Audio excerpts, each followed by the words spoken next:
to overcome anxiety for a highly sensitive person and empath. Coming from a highly sensitive person herself, I'm Maegan Aleece. I'm a rapid transformational therapist, and my schooling and my training has really allowed me to understand the depths of our subconscious mind and how to hone and work with our subconscious, our energy as that empath, as that highly sensitive person, to use this as a superpower, not as a poor me and a sponge and I absorb everyone's moods and energies and emotions and like what is mine and I need to take on everything and everyone's and like poor me. No, this is a superpower of yours. You just need to understand how to hone it, how to work with it. And I find a lot of empaths, a lot of highly sensitive people suffer from anxiety, social anxiety, overthinking, ruminating, anxiety, like world anxiety, worrying about every little thing in the world. This is not for you to do. And I'm going to get into this in the video, but you're creating unnecessary suffering for yourself. And we have to recognize when we're in that unnecessary suffering loop. But in this video, I'm going to give you the top tools, techniques that actually work, that if you put into play each and every day, you are going to notice a huge shift in your mental health and in the anxiety sensations in your body dissipate and dissolve. Things are not going to bother you like they used to before. You're just going to feel more in tune with yourself, and you're going to be able to differentiate energy vampires, what is yours, what isn't yours. So stay around for the whole video, because even if you just integrate one of these things, you will notice a massive shift. But I'm going to give them all to you. So my first one is setting your energy field at the beginning of the day, right when you wake up. So right when you wake up, you're in a theta brainwave state for that first 30-minute window right when you wake up. So this is working with your subconscious. So you are priming your mind and your body, but you're also setting the tone and your energy field. So what the process is, and this can evolve on your own, but the foundation of it is essentially the energy field around you, placing it around you and declaring, using your words of what you're setting it to as. So I like to add visualization into it. I just feel like it's more potent when I do that. So I imagine a bubble around me about an arm's length around me, forward, down, and below. And I set it that any energy that is not for my highest and greatest good, that other people are projecting on, their judgments, their criticisms, their opinions, may it bounce off, return to sender, has zero impact on me. Because that's the thing with highly sensitive people and empaths, we absorb other people's judgments and criticisms. We internalize it as our own, and it's not. So set that energy field up and then boom, return to sender. And this works so powerfully. I even had one client who really tried to put a lot onto me, and as a RTT therapist, I care so much about my clients. And if you're in a service-based industry and you're a highly sensitive and empathic person, you're going to take on way more than you should. And we need to let other people take their own responsibility for themselves. Yes, we're here to guide and support and love, but self-responsibility. You are not responsible of every little thing and their healing journey or their growth and their evolution. That will be so draining, and you're not gonna even enjoy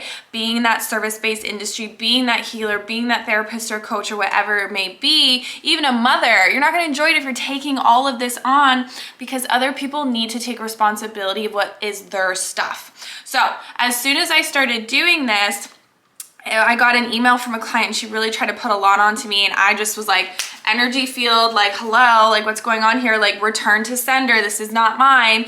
And her response back to my email was, oh my gosh, like, I'm so sorry, and like took responsibility for what she was trying to put onto me. But before, had I not set my energy field like that, I would have taken it on and like overextended myself and then just like ruminated about it for the next few days, because that's what empaths and highly sensitive people do. It's like internalized, okay? So you set your energy field right in the morning.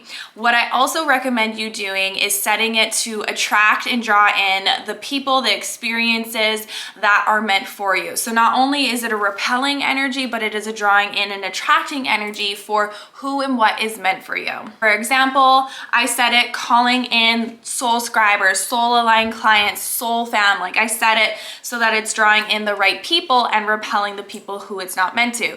Because at one point you're probably unsure and unclear, like, are these people really meant to be in my life? Like, what's going on here? If you're very disconnected to feeling your own energy, we can get really enmeshed and entangled in other people's energy. a lot of empaths and highly sensitive people, we suffer from codependency. So you're going to feel like, I need these people in my life, and even though it's very draining, you might not even realize it's very draining, you're super enmeshed in them. So if you set this, like, whoever's not meant to be in my life, eject them, remove them, eject me from their life, you'll notice people tend to fall away from your life. It just will happen normally and casually, or there will be a blow up, and it separates you from these people. And you have to trust that this is happening, because when you set that declaration, remove me, eject me, release me from anyone that is not for my highest, greatest good, make it be known, it'll be made known to you.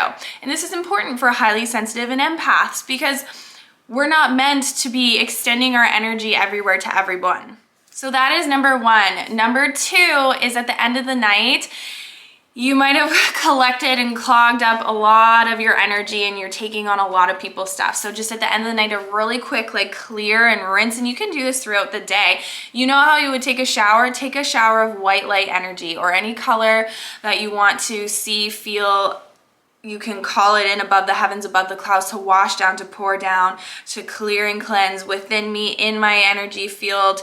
And just even feel it, like, I can feel like energy pulling down, and open the bottoms of your feet chakras, and just feel being poured down into Mother Earth as neutralized energy.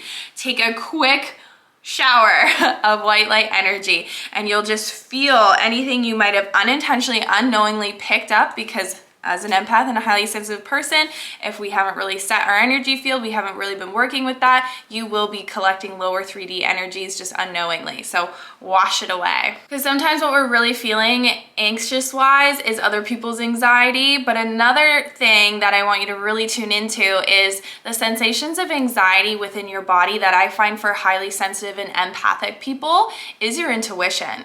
It is your intuition signaling to you something is off here. The situation you're in is off. The person that you're interacting with, there's an off energy, and they might be saying something to you, but what you're feeling, you're picking up on their energy, and you're feeling this anxiousness. And we can get confused where if we are suffering from generalized anxiety disorder, or we've always felt that way, we might just think it's anxiety and this is our normal. But I really want to pose to you to try that on. Notice when you're around certain people, when you do feel those sensations of anxiety in your body compared to around other people, and note, okay, this could be my intuition here. And what I really connected to is, now, since I've overcome and recovered from anxiety, from the more mental anxiety, from healing past wounds and trauma in childhood, is the anxious feelings and sensations I get is not anxiety, it is my intuition. And it's my body's wisdom signaling to me something is off here, and to trust it and to listen to it. A third time to use an energy shield type cleansing, clearing practice is when you're in certain social interactions and settings. It may be around people that you have to be around, like family, like coworkers. And if you're very sensitive, you're feeling a type of way around these types of people, then just really coming back to, I'm not letting this in, like, I'm not available for this. And you can just even have that playing in your mind. You can just like set that tone. And eventually, when people realize they can't project and put stuff onto you like they could have before, those types of people are going to fall away as well, because they don't really have any purpose for you if that's what your role for them in their life was. My next tip is energetic or verbal boundaries. So this is super difficult for highly sensitive and empathic people, because we don't want to hurt people's feelings. We never want to cause anyone pain, but you have to understand you're not actually causing people pain. If someone is feeling bad, down, sad, low, they're feeling that way because your intentions are not malicious. So if they're gonna feel a type of way about that, that's something they have to take responsibility for and deal with. It is not for you to take on. But I know how it can sound like, well, of course I'm gonna take it on. You really have to start getting used to setting these boundaries. And just because you're a highly sensitive person doesn't mean you're weak. It just means you're sensitive to feeling other people's energy, which is your power. But when you set your shield up of what, I don't need to be feeling everyone's stuff, it's not going to affect you near as much as it did before. Really play and put this into practice, because you will notice a world of difference when you set your energy field, when you return their energy back to sender. And sometimes when you set boundaries, it doesn't have to be verbal. It can be energetic. It's like, I am energetically not available for this person in this way. And you just like commit to that to yourself. Sometimes it does have to be verbal. It's like, I'm sorry, I can't do that.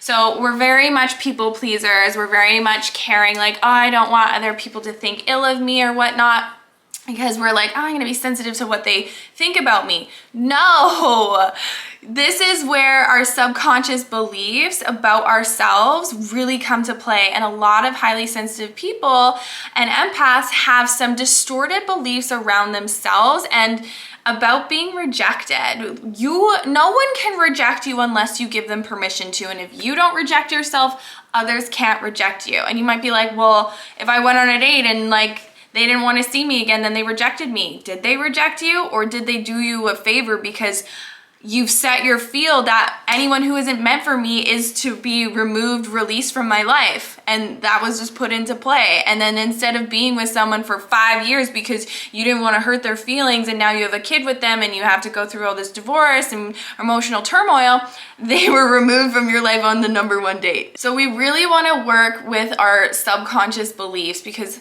highly sensitive people, empaths, we tend to grow up in not the most fostering homes, unfortunately, and it makes us really take on that we need to take care of others. We need to meet other people's needs to be loved, to be accepted, to be validated, and it just makes us even more sensitive, again, versus using our sensitivity as a power. So if you really want to do subconscious work, definitely check out my different videos that I go over and discuss that, as well as how to support you in really establishing a strong, confident, high self-esteem mindset is just going to help you astronomically as an empath and a highly sensitive person. Definitely check that below, where I support you till you get to that confident level that it's like, I'm sensitive and I'm loving, but I have very strong boundaries, and they are felt and they are respected. So breaking that codependency, it can be very difficult to do on our own, and just to have that support of healing the root of where it actually stemmed from and began in the beginning in childhood,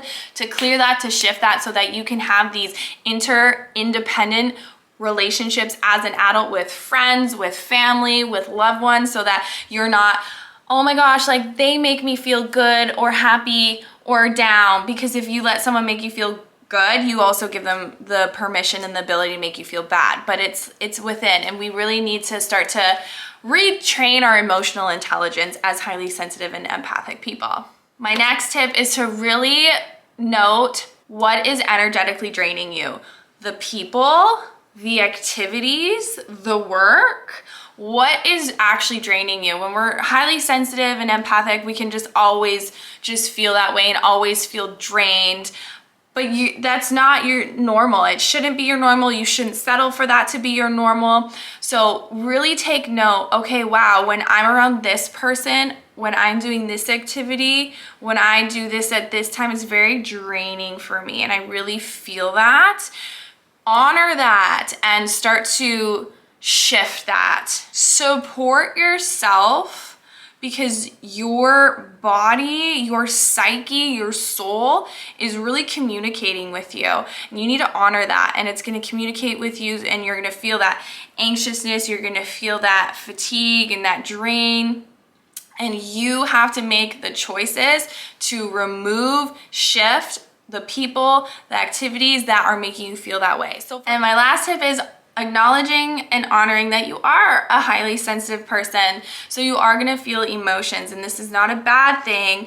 So emotional intelligence is allowing ourselves to feel our feels. So many studies and research show around that 20-minute mark, if you're feeling an emotion beyond that, is when your mind is keeping the story this narrative of unnecessary suffering now. So what I recommend is when you're feeling a type of way, set a timer for 20 minutes and really let yourself feel down, really let yourself feel sad, really let yourself feel the emotion that's coming up, whether that be frustration or anger.